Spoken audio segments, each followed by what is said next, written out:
I want to share an experience I had in the year of 93. I was studying for about 2 years at this point, and around this time is when the Ouija board started to become very popular.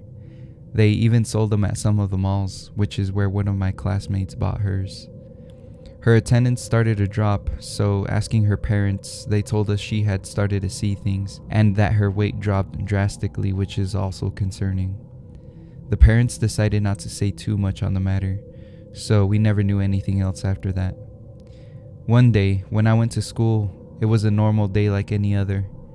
One of the girls decided to take out a board and ask everyone to play during lunch break, which lasted an hour. Hearing the case of the other classmate, I decided to opt out and go to the cafeteria. A big group of them stayed and locked themselves in one of the classrooms. 20 minutes later into our lunch break, we started to hear multiple screams coming from our classroom. Everyone heard it, including the teachers, so we all went to investigate. Approaching the classroom, we now heard things slamming up against the wall. The principal goes up to the door and tries to open it, but it wouldn't budge. The funny thing about this was that the doors didn't even have any locks on them, so it was impossible for the students to lock the room. More people joined the principal in efforts to open the door, but nothing. It almost seemed as if someone was on the other side pushing the door shut. It got to a point where school staff started to throw their whole bodies onto the door, trying to get it to open. The screaming and banging on the walls never stopped during the whole ordeal. With luck on our side, this classroom also didn't have any windows, so this door was the only access point. 20 minutes go by and they finally got the door to open. When we stepped in, we found all the students huddled up in a corner, men and women holding each other, crying and terrified. We looked over and in the middle of the room was a single girl on her knees, praying. The principal then asked the students what had happened. They began to explain, and they told us they had been playing with the board when one of the students started to mock it. He antagonized the board by telling it to do something if it was real. That's when everyone started to freak out, desperately trying to get her to wake up. She opened her eyes and started talking in tongues. The only words they understood were profanity.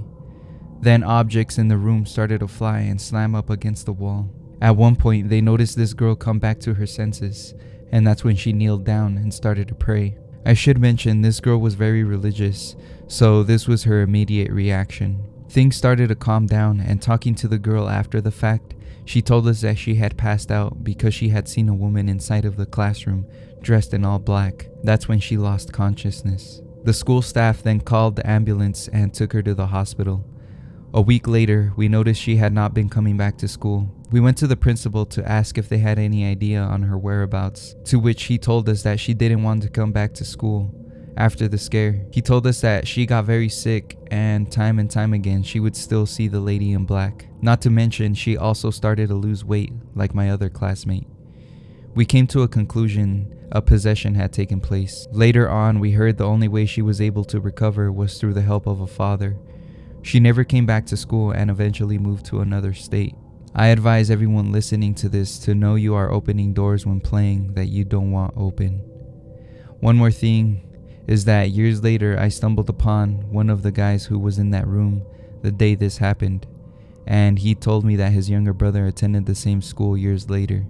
His brother mentioned that this classroom was closed off after the janitor had kept hearing voices inside of the classroom. I am thinking that whatever they opened up that day, they never got the chance to close it.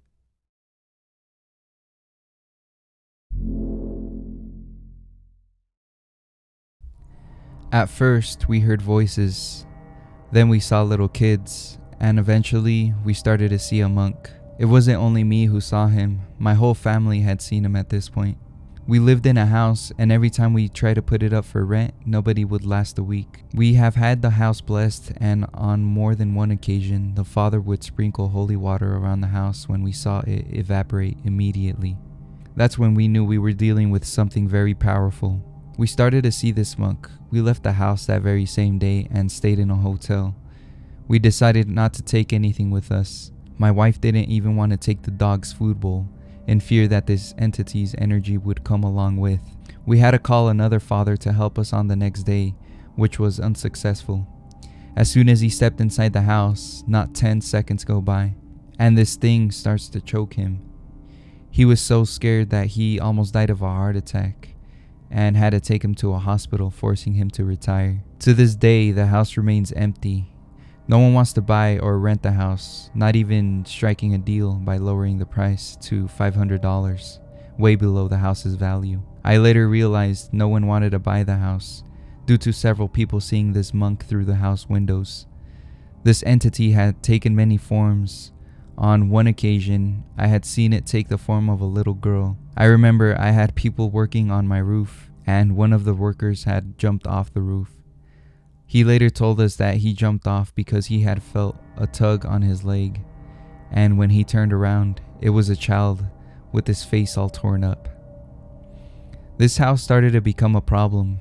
We have now left the house, and now we feel way better. We basically gave away all of our belongings from this house, and in the process of doing that, as we were taking off some carpet, we found symbols drawn onto the floor. That's when we knew the previous owners had done rituals inside of this house, and that might have been why all of this was happening. An expert told us if we had stayed another day in that house, it was a matter of time that one of us would become possessed. The dog would bark all day at what seemed to be nothing, and one day we found our newborn son on the floor outside of his crib while we were sleeping. Along with symbols, we also found dead chickens and other ritual supplies. The father came to a conclusion: the land was cursed on which the house was on. We planned to demolish the house in hopes to start over, but to this day I refuse to step inside.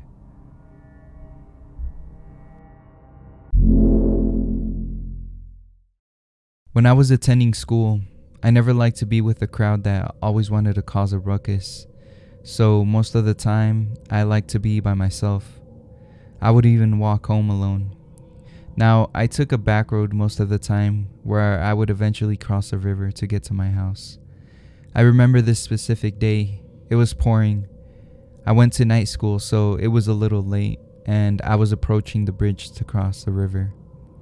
I noticed an elderly man inside of the river, holding on to his life.